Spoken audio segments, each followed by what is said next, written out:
department economy has been added to the game. What this means is the money that was normally all allocated to cargo to distribute and buy things as they saw fit is now distributed across all 6 departments.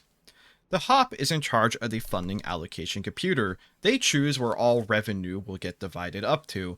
Cargo by default takes 75% of an entire sale. So say you sell something for $1,000, they will always get 750 of it, and then that 250 is divided among the revenue division percentage.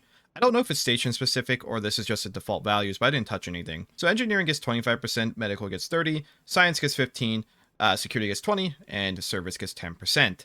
With that money, each department will have its own request computer that those people in that department can request and approve their own orders with their own money.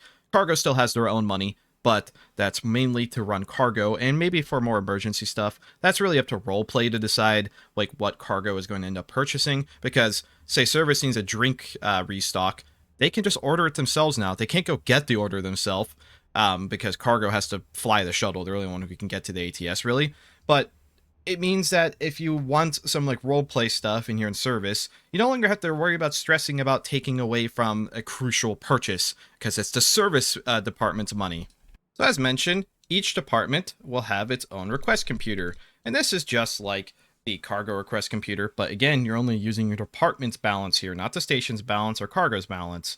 So say I want to order something, you can order from anything, which is interesting. Like you can even purchase things that you don't have access to open. So like service could just buy and approve their own armor. So this is 100% going to cause drama, but remember this announces it on the radio. So people like the captain can definitely hear and listen in on this. And cargo still is going to be the one that's primarily going to end up making it there.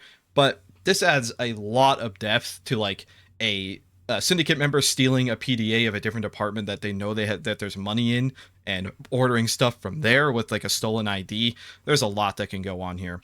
Also, each request computer has a transfers tab. Here, you can either withdraw cash or transfer the funds to other departments. I can see people like the captain being the one to primarily focus on stuff like this, because they're going to be the one who has the absolute authority to handle their departments. Maybe even somebody like the HOP can probably talk to the personnel, head of personnel crazy, talking to people crazy. They might have to do some role play to figure out where cash needs to go during times of emergencies. If security is just short on funds and really needs to buy guns or buy armor, maybe it's a good idea to send all the cash to security and let them purchase what they need and let them approve what they need. Just some examples.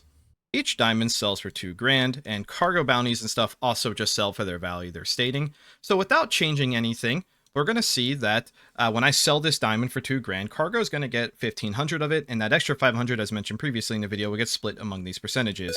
As you can see, that's exactly what happens. This is really easy to see, where if you give one department 100% of the funding, and you have to have 100% written out, or else it won't even let you save the changes. But now if I sell a diamond, service will get $500, and cargo will get the other 1,500. So cargo is always going to end up remaining the richest. They're still going to be in charge probably for the primary supplies of the station, but they can help other departments need them a little bit less for at least ordering. It's still, again, cargo's job to deliver. Also, I'm just going to assume this is bugged. If you allocate the funds to cargo, say 100%, 500 of the $2,000 from this diamond just straight up disappear.